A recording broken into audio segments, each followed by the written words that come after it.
창세기 37장을 읽었습니다.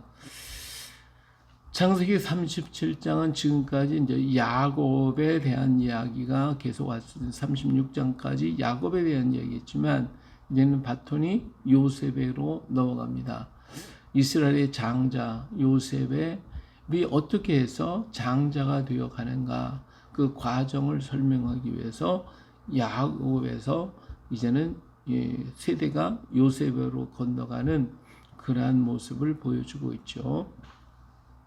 자, 요셉에게는 이제 11 아들이었다. 베냐민이 태어남으로 12 형제가 되었고 딸이 하나가 있게 되었죠. 요셉은 노년에 낳았고 자기가 사랑하는 라헬에게서 낳았기 때문에 정말 다른 아들들보다도 사랑해서 그에게 채색 옷을 지금으로 색동 옷을 만들어서 그를 입히고 그를 참 사랑했습니다. 자, 이렇게 참 요셉을 편애하다 보니까 이 요셉이 그 형들이 가서 잘못하는 것이 있으면 다 와서 아버지한테 고자질하고 하는 그 형들한테 미움을 받는 일을 이렇게 하게 되니까 요셉은 나이가 어리고 형들이 잘못하는 걸 보면 누구한테 아버지한테 다 얘기하게 되니까 형들이 이 요셉이 아주 골칫덩어리거든요. 자기들이 잘못한 것 다 얘기하면 아버지가 또 그들을 불러갖고 야단하고 책망하니까 속이 많이 상했어요.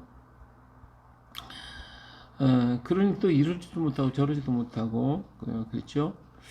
자, 근데 어느 날 요셉이 또 꿈을 꿔가지고 형들에게 이제 형들과 아버지가 다 있는 곳에서 그들에게 뭐라고 하냐면 내가 어제쯤에 꿈을 꿨는데 우리가 밭에서 곡식단을 묶었는데 내 단이 일어서고 당신들의 단은 내 단을 둘러서서 절합니다. 이 얘기를 했어요. 그러니까 형들이 가만히 있더니 가뜩이나 미운데 형들이 자기한테 와서 요셉에게 다 절한다니까 이 막내한테 제일 11째한테가 형들이 와서 다 절한다? 그러면 형들이 왕이 된다는 얘기잖아요. 이 요셉이가. 그러니까 그냥 속이 더 상하죠. 그냥 이 형들이 그냥 더 요셉을 미워했습니다. 아버지 야곱은 좀 기특했는지도 모르겠죠. 더. 근데 어느 날 또 꿈을 꿨다고 그러면서 형들에게 이제 얘기를 합니다. 내가 꿈을 꿔보니까 해와 달과 11별이 있는데 그 별들이 다 나에게 절하더라. 이런 얘기를 했어요. 이번에 이제 아버지까지 가만히 들어보니까 이 해와 달은 아버지고 어머니를 얘기하는 것이고 11별은 형제들을 얘기한 것이니까 어떻게 내가 너의 아버지와 어머니가 너에게 절한단 말이냐. 형들은 이제 그런 소리를 들으니까 뭔가 속이 뒤틀려가지고 난리가 났어요. 그래서 그렇지만 아버지가 그렇게 말을 했지만 그래도 그 말을 가슴에 두었다 그랬어요. 11절에 보면 그 형들은 시기하되 그의 아버지는 그 말을 간직해 두었더라. 자, 이렇게 형들한테 미움을 많이 받았는데 형들이 어느 날 형들이 이 양을 치러 갔을 때에 아버지가 요셉에게 심부름을 시켰죠. 형들에게 문안을 하고 가서 음식도 주고 그러라고 했어요. 그래서 요셉이 갔더니 이 형들이 이제 만났어요. 형들이 뭐 멀리 떨어져 있는데 여기저기 찾아서 갔는데 형들이 가만히 있다 보니까 어때요? 저 녀석, 저 꿈꾸는 녀석, 지가 왕이 되겠다고 떠드는 저 녀석, 저거 내버려뒀다 안 되겠다. 어떻게 되나 보자. 저거 없애버리자. 해갖고 그 옷을 벗기고 구덩이에 집어던졌잖아요. 자, 근데 그 모습을 갖다가 형들이지만 그 제일 큰 형이 르우벤은 형 동생들이 이렇게 막 요셉을 죽이려고 그러니까 영희들 마음이 아파가지고 손대지 말라. 근데 구덩이에 넣어둬라. 왜 나중에 갈 때 중에 데리고 가려고 그런 생각을 했어요.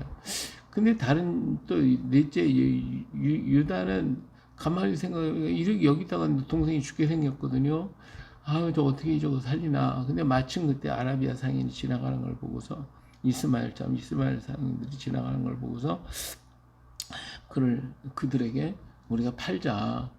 예, 그래서 우리 동생이 손을 대지 말자 해가지고 그 동생들이 생각해 보니까 형제들이 생각하니까 돈도 받겠다 뭐 좋죠 뭐 자기들 죽이는 것도 아니니까 그래서 요셉을 갖다가 팔아버리고 옷을 벗겨가지고 짐승이 마치 찢긴 것처럼 해가지고 양을 잡아서 피를 흘려서 거기다 덮쳐가지고 그리고 아버지한테 가버리고 말았잖아요.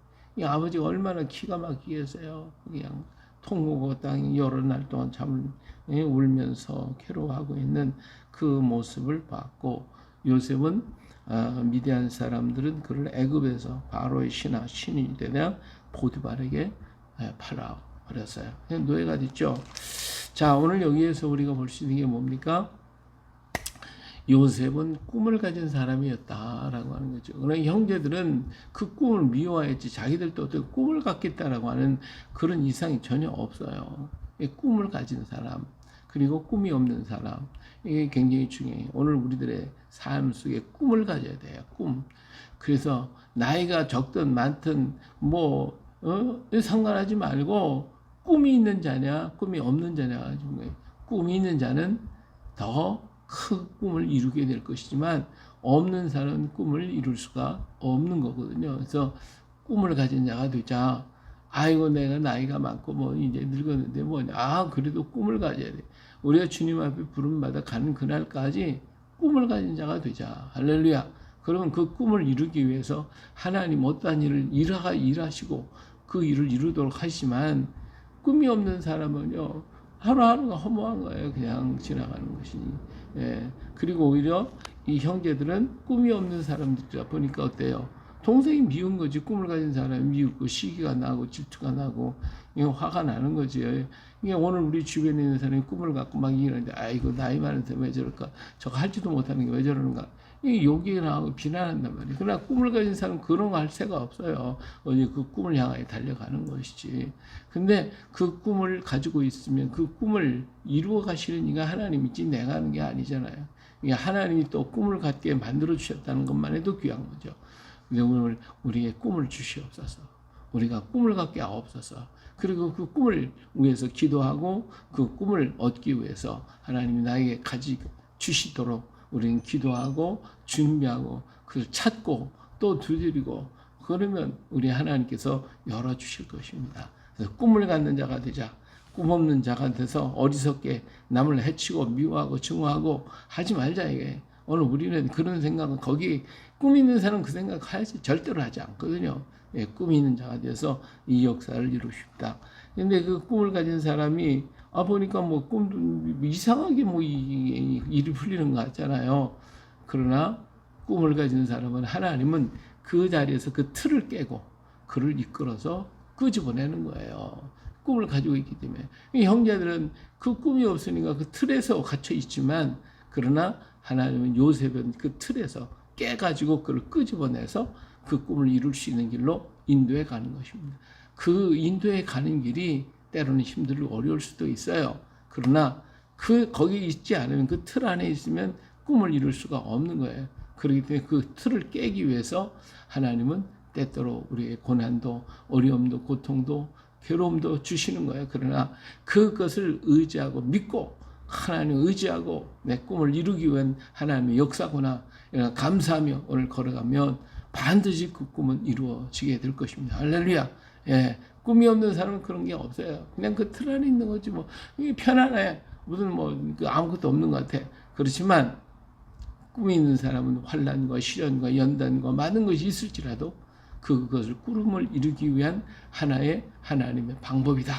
그 길로 이끌어 가신다 하는 것을 믿고 오늘도 우리 하나님을 신뢰하면서 멋진 하루 또 만들어 가시기를 예수님의 이름으로 축복합니다. 할렐루야.